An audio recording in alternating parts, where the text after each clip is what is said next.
Hi, Dave Weiss here, and welcome back to the Glue Bomb Show. Now, I was at my local Hobby Lobby. I went there this time for my wife. We were looking at all the assorted things that are coming out. We're starting to look at Christmas, trying to figure out what our theme's going to be at my church for our Christmas season. We always like to look at the slogans and things that they have there because they usually have something that will really click with us. And we just took a walk past the clearance rack. I love clearance racks, folks, because remember, we don't bring a lot of money into this hobby, so we have a lot of fun just looking for things that are fun and exciting.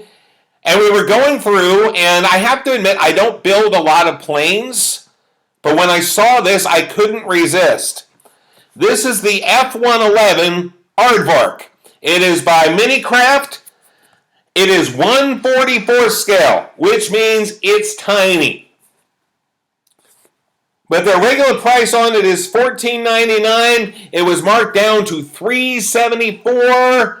And I always say if it's free, it's for me. And it wasn't free, but it was cheap, so we picked it up. Because I do love to build planes. I don't do as many as I do cars and, of course, cartoon kits. But I like to do planes. And I looked at this and I thought, man, this is a really modern, futuristic-looking plane, the F-111. And then I read the little notes here on the side of the plane. And it says the F-111 was developed in the mid-1960s and first flew in 1967. Folks, I was 4. Okay?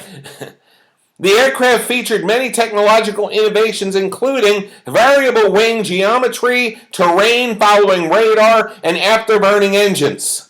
Several versions of the F-111 were developed and operated by the United States Air Force and the Royal Australian Air Force. The United States Air Force retired the F-111 in the late 1990s, and Australia's F-111s retired from service in December 2010.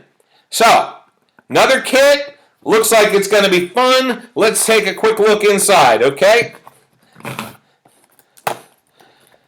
I'm going to have to slow down on the unboxings after this because I don't want to have them all unboxed and not built, okay?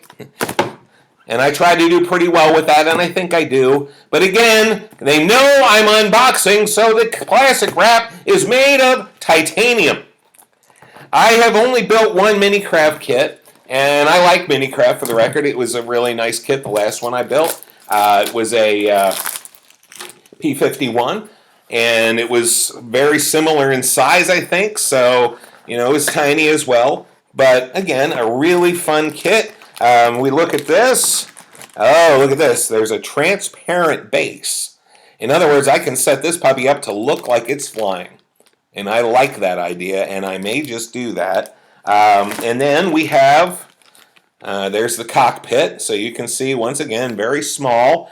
Looks like I might not have to paint the lines on this. That is one of the things that drives me crazy with building planes is oftentimes when you're building the cockpit, you have to paint those little tiny lines. And I'm an artist. I do some painting actually for money. But those really tiny little lines are such a bear to paint. So anyway, here's your fuselage. Pretty small. And then some various, I think these are running gear parts and maybe some other odds and ends, maybe some interior parts. Your wings, which it looks like the wings are mainly one piece, which is kind of interesting. And, oh, look at this. This is the other part of the fuselage, which lets me know something important. You know what it lets me know? The cockpit part that would cover the little lines is not included, so I'm going to be painting the cockpit. So, anyway, this looks like it's going to be fun. Nice little kit. Should be a quick build. I'm looking forward to trying it. It is built up here according to the box art, at least, as a camouflage kit again. And I don't know if I'll paint it that way. Depends on what the versions are here.